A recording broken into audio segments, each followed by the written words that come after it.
Okay, देखिए, तो कल हम लोगों ने इक्विपोटेंशियल सरफेस का थ्योरेटिकल पार्ट यानी कंसेप्चुअल पार्ट स्टार्ट किया था। कुछ बेसिक क्वेश्चंस हम लोगों ने देखे थे और आज जो है हम लोग आगे बढ़ रहे हैं और कुछ और एडिशनल क्वेश्चंस देख रहे हैं। तो बहुत अच्छे अच्छे क्वेश्चन सामने हमारे हैं। पहला ये, इसमें दिया हुआ है some equipotential surface are shown in figure. ये सब आपको क्या दिया गया है? इक्विपोटेंशियल सरफेस दिए गए हैं। इसने कहा है determine electric field at this point A B and C in the figure given below. अब कैसे पता लगाएंगे? हमको इस जगह की इलेक्ट्रिक फील्ड पता लगाना है। तो अगर आपको याद हो, हम लोगों ने कल relation between electric field and electric potential study किए थे। तो एज वी नो, जैसे कि हम लोग एक बात जानते हैं, वो रिलेशन कुछ इस तरह से दिए जाते हैं, E is equals to minus d v by d x. यानी जिस जगह का आपको इलेक्ट्रिक फील्ड निकालना है उस जगह का आप पोटेंशियल डिफरेंस देखिए डिवाइड बाय डिस्टेंस, है ना। पर इतना याद रखना कि वो डिस्टेंस नॉर्मल होना चाहिए, तो वो आपको इलेक्ट्रिक फील्ड मिल जाएगी। जैसे कि हम कहते हैं कि इलेक्ट्रिक फील्ड नॉर्मल होती है to the plane surface.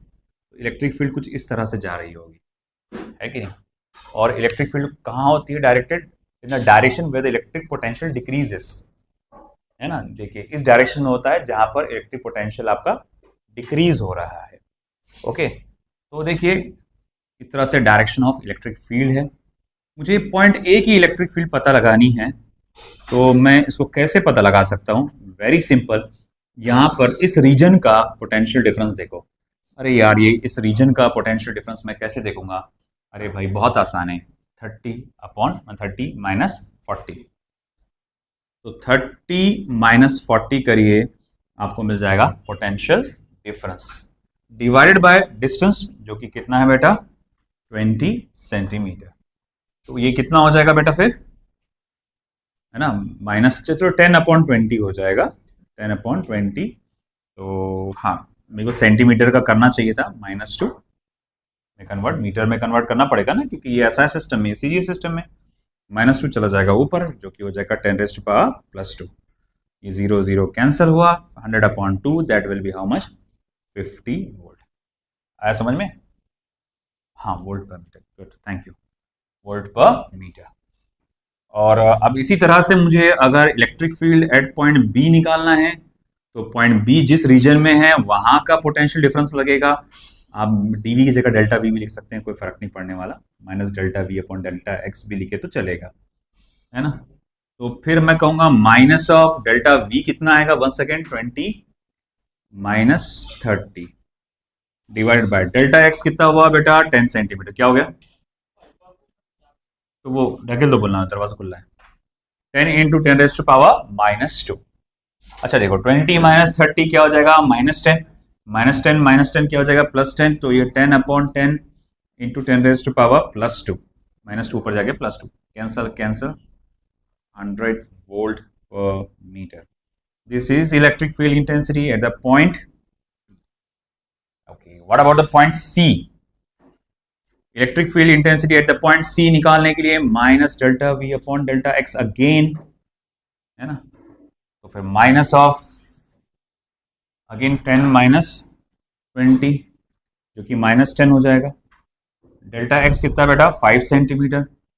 5 into 10⁻²।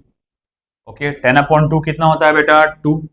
और ये -2 ऊपर जाके +2 हो जाएगा, 200 हो जाएगा, यानी कि 200 वोल्ट पर metre. So this is the electric field intensity at point C. आया समझ में आपको? ये था हमारे पास इस चीज का आंसर। ओके, फिर इसके बाद इस पे नजर डालना और सोचो कैसे सॉल्व कर सकते हैं।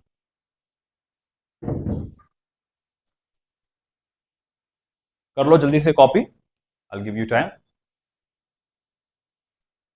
अब जरा सोचो इस वाले क्वेश्चन को कैसे सॉल्व करेंगे। कंपोनेंट किसका? तो किसका कंपोनेंट दे रहा है आप?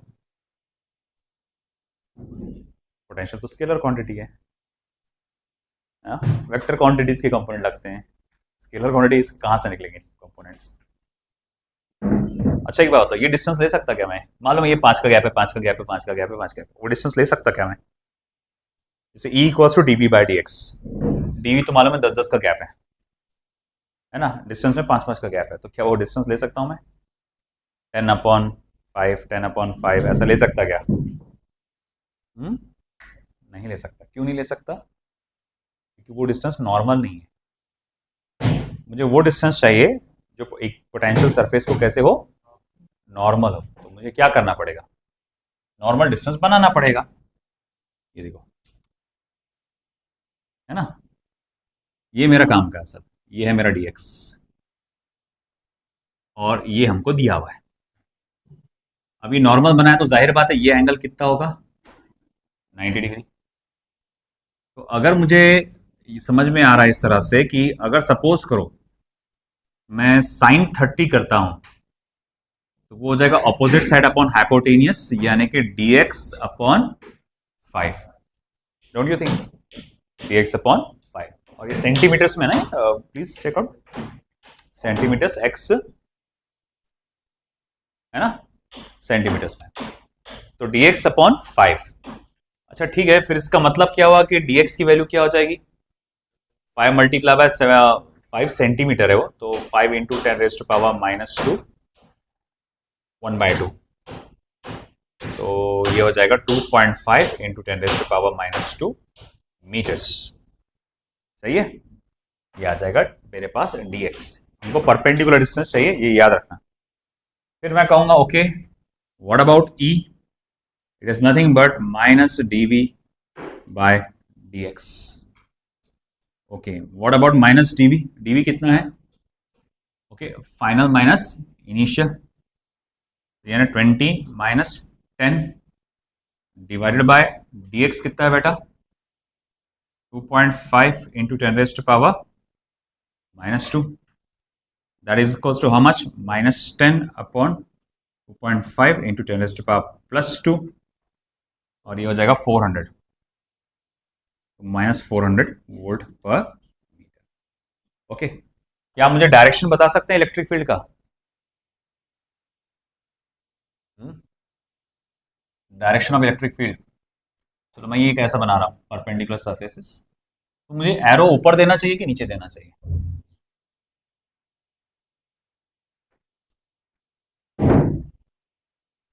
ऊपर दो कि नीचे दो मैं?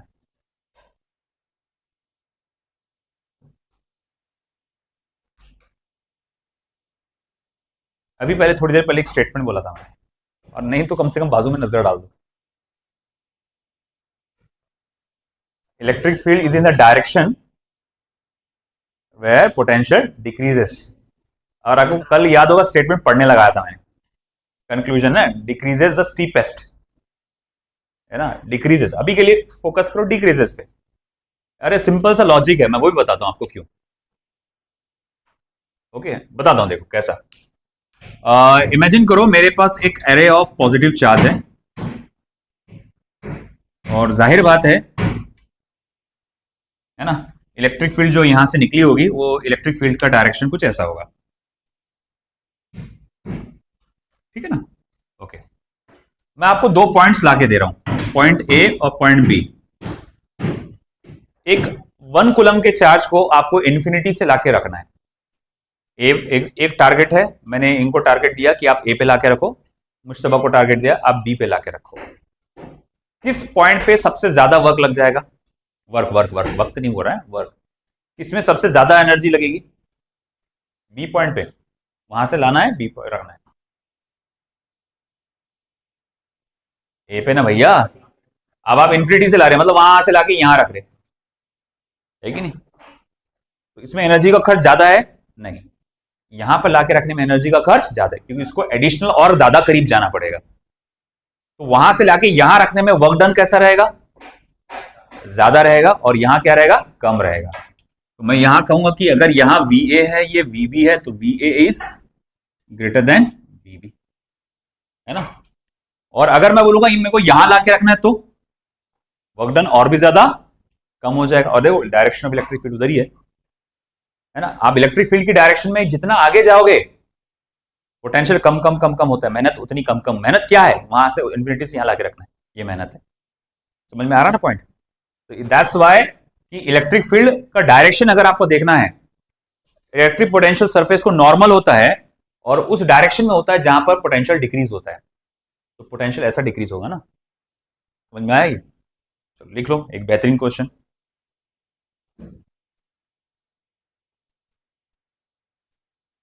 अब देखिए एक और बहुत आसान क्वेश्चन, इसमें 3 सवाल है एक्चुअली में। Find the electric field vector if the potential is given by v equals to -4x। ये दो पोटेंशियल अलोंग x एक्सिस है, तो इलेक्ट्रिक फील्ड वेक्टर क्या आएगा? बहुत आसान, बहुत आसान। देखो सबसे पहला वेक्टर E अगर मुझे निकालना है तो मुझे मालूम है ये तो x एक्सिस पे हो रहा है सब कुछ जो भी हो रहा है, तो -dv/dx इंटू आई कैप मैं लिख सकता हूं। मुझे करना क्या पड़ेगा, सिर्फ इसका डेरिवेटिव लेना पड़ेगा बेटा। तो मुझे एक बात बताओ, -4x का डेरिवेटिव क्या आएगा? -4 है ना। अगर ये मामले में तुम गलती करते हो अब इस स्टेज पे, तो तुम जूते खाने की नौबत पे हो, है ना। न्यूटन पर कूलम, है ना। तो electric field vector in the first scenario it is 4 i cap newton per coulomb. अब सेकेंड सिनेरियो में आप क्या देख सकते हैं बेटा? You got the x as well as y variable, दो फंक्शंस आ गए, x भी आ गया और y भी आ गया। तो सेकेंड सिचुएशन में अब क्या dv/dx से काम चलेगा क्या? नहीं, नैबलावी, है ना। तो अब मैं कहूंगा ओके, अब क्या आएगा? -del v/del x इंटू आई cap plus del v/del y into जे कैप। z वाला करने की जरूरत नहीं है क्योंकि वहां पर z का फंक्शन है ही नहीं। z से करोगे तो आंसर 0 ही आने वाला है। 0 अगर थर्ड टर्म बेकार का मेहनत क्यों कर रहे, फिर चंद छोड़ो। तो माइनस del v/del x, जब इसे मैं पार्शियली डिफरेंशिएट करूंगा विद रिस्पेक्ट टू x, ये वैसे तो हमारे लिए क्या है, v इक्वल्स टू के एक्स स्क्वायर माइनस के वाई स्क्वायर, है ना।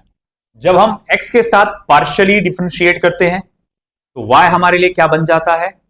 कांस्टेंट। तो जब मैं इसे पार्शियली डिफरेंशिएट करूंगा विद रिस्पेक्ट टू x, जैसे कि मैंने कहा y मेरे लिए क्या रहेगा? कांस्टेंट। तो ये वाला टर्म पूरा का पूरा क्या हुआ? कांस्टेंट। और कांस्टेंट का डेरिवेटिव क्या होता है? 0। बस इसका आएगा। अब वो क्या आएगा? 2kx। So it will be 2kx into I cap. और अब आई बारी इसको पार्शियली डिफरेंशिएट करने की विद रिस्पेक्ट टू y। तो बोलो भाई क्या आएगा? -2ky, है ना। तो हो जाएगा -2ky इंटू जे कैप। आई बस समझे? अब करना क्या है बेटा? माइनस साइन को अंदर भेजने के पास, और कुछ नहीं। तो -2kx I cap plus 2ky J cap, this is our answer. आया समझ में? Okay, what about the third one? अब यहां तीसरी इक्वेशन क्या है? अरे यार, यहां तो again v is a function of x and y। Vector v is equal to minus del v/del x into I cap plus del v/del y into J cap. Okay, therefore vector E is equals to minus del v/del x। Partially differentiate करिए with respect to x। तो बताओ k x y का partial differentiation क्या होगा? K y. तो k y into आई cap. अच्छा, partially differentiate करो with respect to x, sorry हाँ y पार्शियल डिफरेंशिएट करो विद रिस्पेक्ट टू y, तो kx उसके लिए कांस्टेंट है, तो फिर क्या हो जाएगा? kx इंटू जे कैप। ठीक है, माइनस साइन कॉमन ही रहने दो, है ना। और इस तरह से ये हमारा आंसर आ गया तीसरा। आया समझ में कि जब आपके मल्टीपल फंक्शंस रहेंगे तो किस तरह से आपको सॉल्व करना है। कभी कभी क्या करेगा वो, x और y की वैल्यू भी दे देगा। वो बोलेगा at x, y, z is equal to 1, 0, 1। तो आपको करना क्या पड़ेगा? वो वेरिएबल्स की वैल्यू डालना पड़ेगी। For that copy that. तो जो मैं अभी थोड़ी देर पहले बोल रहा था वैसा ही कुछ एक क्वेश्चन सामने आया है आपकी।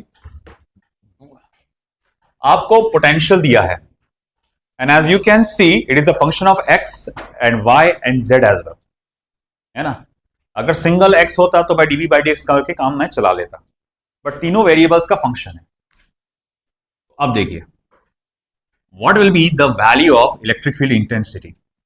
It will be minus of nabla V, which can be written as minus of del V upon del X into I cap plus del V upon del Y into J cap plus del V upon del Z into K cap. अब आगे क्या, इसे partially differentiate करिए with respect to X।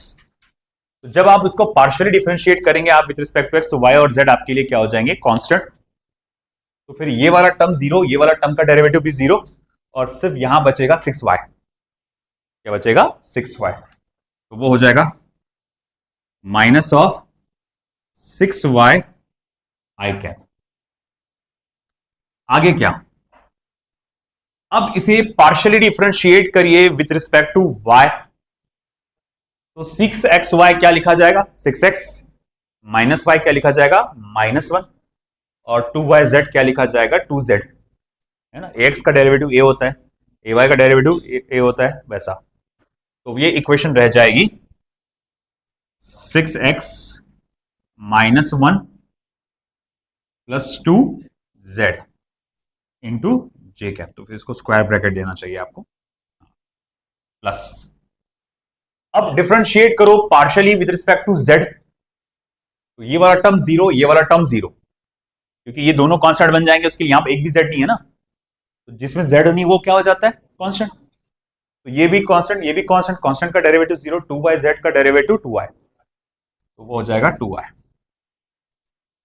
के cap. अब करना क्या है, आपको डालना है वैल्यूज एट 1,1,0, यानी तुमको डालना है x की वैल्यू 1, y की वैल्यू 1 और z की वैल्यू क्या डालना है, 0। तो देखो भैया क्या आएगा फिर, माइनस y की वैल्यू 1 डालो, 6 1 जा 6, तो ये हो जाएगा 6 आई कैप, प्लस ये तो 0 हो जाएगा, 6 1 जा 6, 6 माइनस 1 5, तो 5 जे कैप प्लस 2 1 जा 2, 2 के कैप। आई बात समझ में आपको। तो इस तरह से हम लोग ने देखा है, कोई ऑप्शन ऐसा है ना, ये हमारा इलेक्ट्रिक फील्ड आ जाएगा न्यूटन पर कूलम। चेक करिए,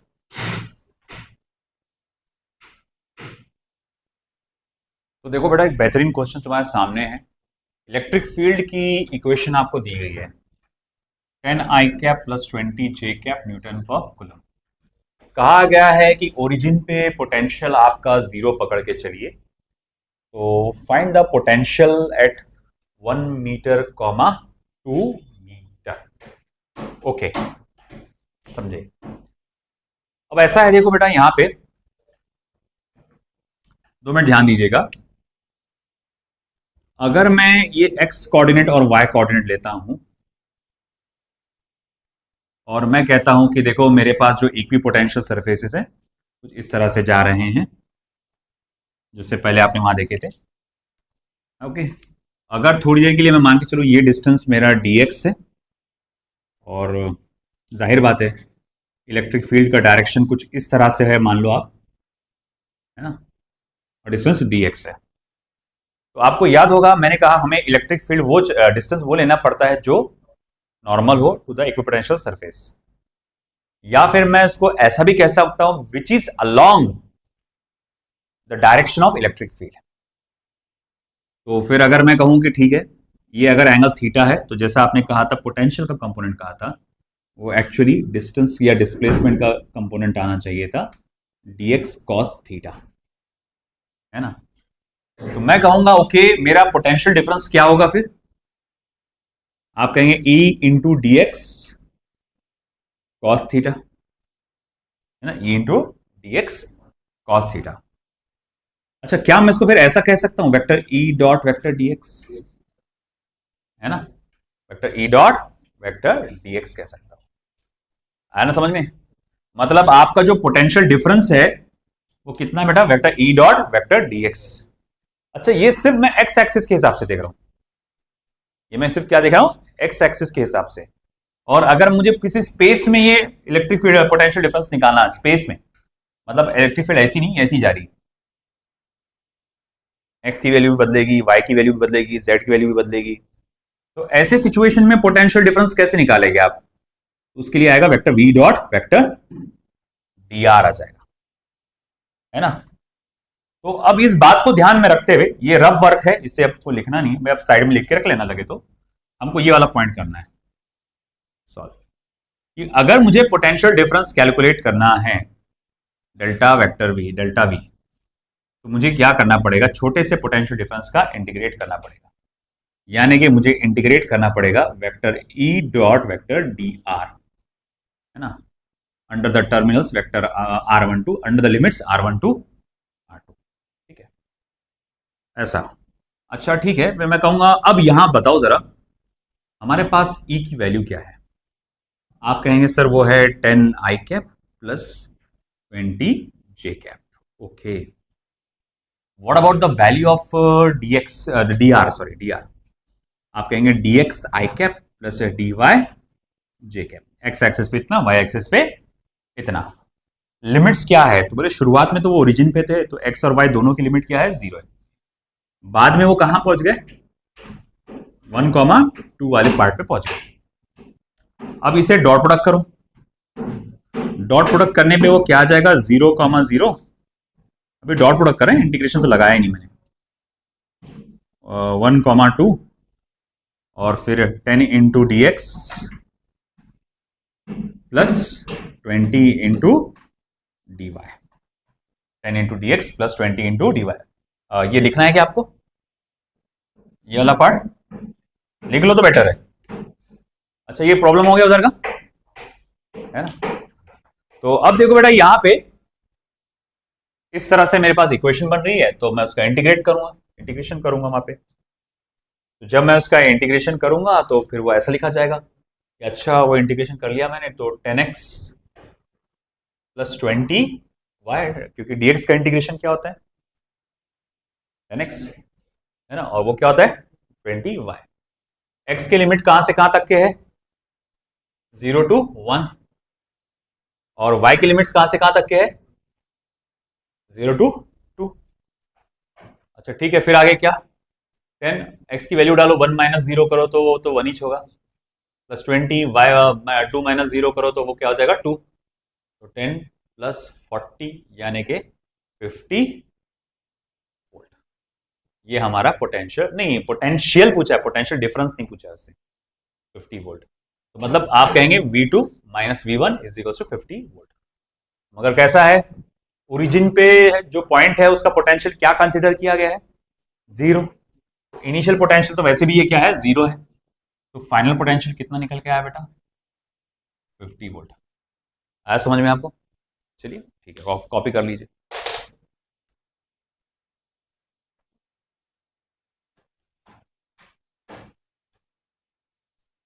अब देखो कितना आसान क्वेश्चन है ये। A particle is carrying a negative charge of 1.6 into 10 raised to power minus 19 coulomb. It's suspended in equilibrium between two horizontal metal plates 10 centimeter apart, having potential difference of 4000 volt across them. तो देखो ऐसा scene है कि ये एक metal plate है। Of course ये metal plate इस साइड से होगी पॉजिटिवली चार्ज्ड और यहां से होगी नेगेटिव चार्ज, तभी तो एक चार्ज जिसकी value minus 1.6 into 10 raise to power minus 19 coulomb है वो सस्पेंडेड है, लटका हुआ है ना। क्योंकि अगर ये पॉजिटिव चार्ज, देखो क्या हो रहा है, ये चार्ज को ग्रेविटेशनल फोर्स नीचे खींच रहा है, ये चार्ज को ग्रेविटेशनल फोर्स नीचे खींच रहा है, मगर ये चार्ज निगेटिव होने की वजह से, चलो उसमें साइन दे देता हूं मैं निगेटिव की, तो ये चार्ज निगेटिव होने की वजह से इलेक्ट्रोस्टैटिक फोर्स या यहां के चार्जेस उसको रिपेल कर रहे हैं विद इलेक्ट्रोस्टैटिक फोर्स Fe। अब वो हवा में लटका हुआ है। हवा में वो लटका हुआ है, इसका मीनिंग क्या हुआ कि भैया उसका जो इलेक्ट्रोस्टैटिक फोर्स है और ग्रेविटेशनल फोर्स है वो इक्वल एंड अपोजिट है, that's why it is suspended. यानी कि आपका इलेक्ट्रोस्टैटिक फोर्स और ग्रेविटेशनल फोर्स का मैग्नीट्यूड सेम है। अच्छा, इलेक्ट्रोस्टैटिक फोर्स का फॉर्मूला क्या होता है? Q इंटू ई, और ग्रेविटेशनल फोर्स का फॉर्मूला क्या होता है? M इंटू जी। ओके, तो मैं अगर M निकालना चाहता हूं तो क्यू ई को मुझे स्मॉल g से डिवाइड करना चाहिए, है ना? ओके, गॉट दैट, समझ में आ गया। बट प्रॉब्लम ये है, चार्ज की वैल्यू दी गई है, एक्सलेशन ड्यू टू ग्रेविटी तो कांस्टेंट होता है 9.8, अप्रोक्सीमेशन में इसको 10 लेके काम चला सकते हैं। बट व्हाट अबाउट ई? ई नहीं है। ई नहीं है तो निकालना पड़ेगा। बोले कैसे निकालेंगे?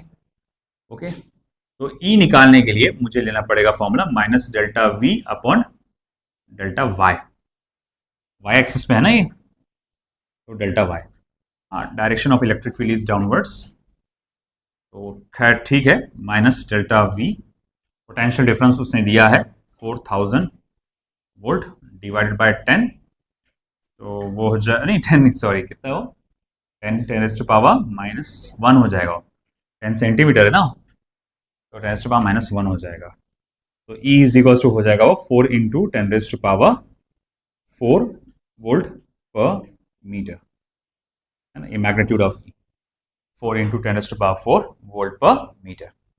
अब ये E की वैल्यू आ गई, therefore M is equals to, मैं मास 1.6 इंटू 10 माइनस 19, मैं मैग्नीट्यूड ले रहा हूँ 4 इंटू 10 4, और मैं पसंद करूंगा G को 10 लेना ताकि मेरा कैलकुलेशन आसान रहे।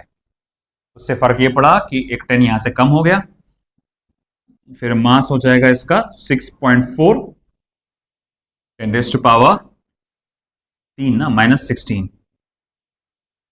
16 किलोग्राम।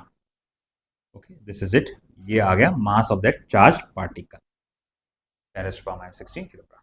ठीक है।